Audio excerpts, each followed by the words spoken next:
आऊज़ु बिल्लाहि मिनश्शैतानिर्रजीम बिस्मिल्लाहिर्रहमानिर्रहीम। सबसे पहले मैं अपना तारुफ़ करा दूं कि मैं dairy cattle farmers association Pakistan का प्रेसिडेंट हूं और पाकिस्तान भर के जो डेयरी फार्मर्स हैं, कैटल फार्मर्स हैं, उनकी नुमाइंदगी करता हूं।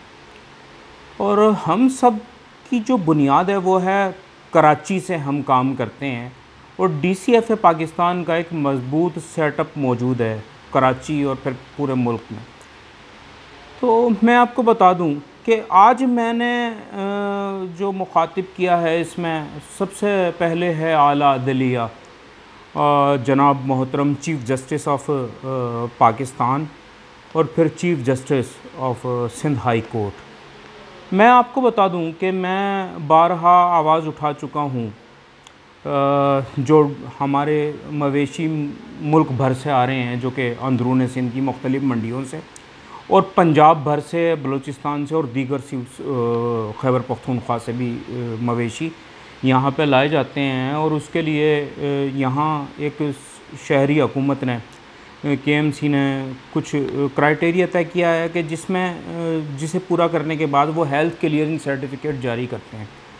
और एक जानवर रखने का टैक्स भी हमसे ज़ोर ज़बरदस्ती लिया जाता है, वो भी उन्हीं चुंगियों पे वसूल किया जाता है। उसके लिए हमने ये 49 सफ़हात के खतूत लिखे हैं गवर्नमेंट को, बारहा तमाम इदारों को, जिसमें एंटी करप्शन, जिसमें नैब, जिसमें वज़ीर आज़म पाकिस्तान, जिसमें chief justice of Pakistan, Sindh high court, chief of army staff, वज़ीर आला सिंध, गवर्नर सिंध, मोहतसिब आला, chief secretary, mayor Karachi, secretary livestock जो हमारा मुताल्लिका महकमा है, वज़ीर लाइव स्टाक, और बशमूल इसके तमाम DG रेंजर्स तक को हमने लिखा है कि जी ये ज़ोर ज़बरदस्ती हमसे वसूल किया जाता है, हम लोगों से वहाँ पे मारपीट की जाती है।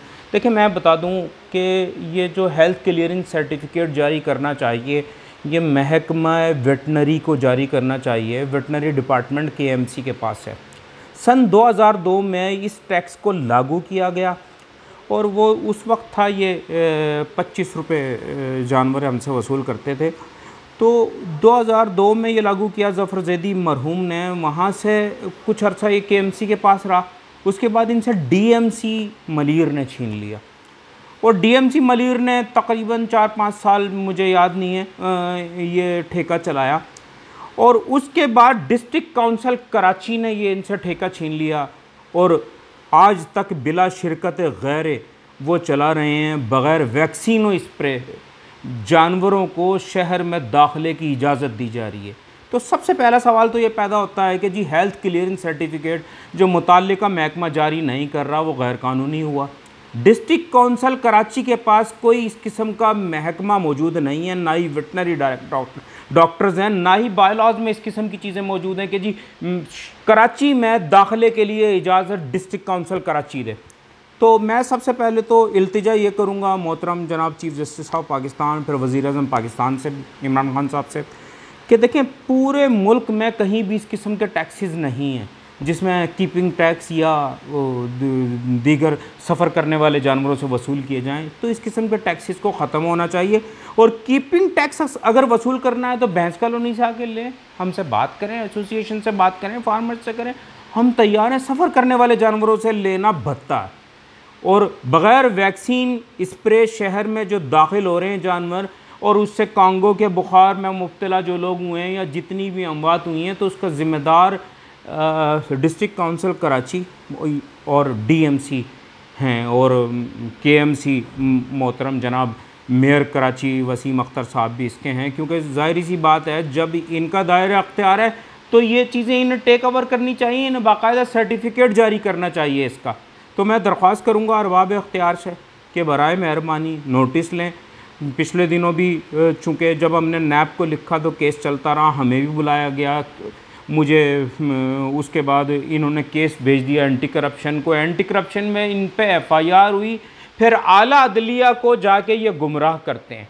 देखें, ये तो तयशुदा है ना कि सफ़र करने वाले जानवर से कीपिंग टैक्स नहीं लिया जा सकता, जानवर रखने का टैक्स, क्योंकि व्यापारी लाते हैं, दीगर लोग लाते हैं। दूसरा, हेल्थ क्लियरिंग सर्टिफिकेट मुतल्लिका महकमा ही जारी करेगा। डिस्ट्रिक्ट काउंसिल या डीएमसी पूरे कराची का हेल्थ क्लियरिंग सर्टिफिकेट जारी नहीं कर सकते। तो इल्तिजा करता हूँ आखिर में कि इस पर तवज्जो करते हुए फ़ौरी तौर पे अब ईद क़ुरबान की आमद है और डीएमसीज़ भी मुख्तलिफ़ इलाक़ों में ज़ोर ज़बरदस्ती टैक्सेस लागू करेंगी। वक्त से पहले इस पर नोटिस लिया जाए ताकि फार्मर्स पे मज़ीद बोझ ना डाला जा सके, क्योंकि फार्मर के कंधों पे आने वाला बोझ वो दूध और गोश्त की सूरत में बराह रास्त कंज्यूमर को भरना पड़ता है।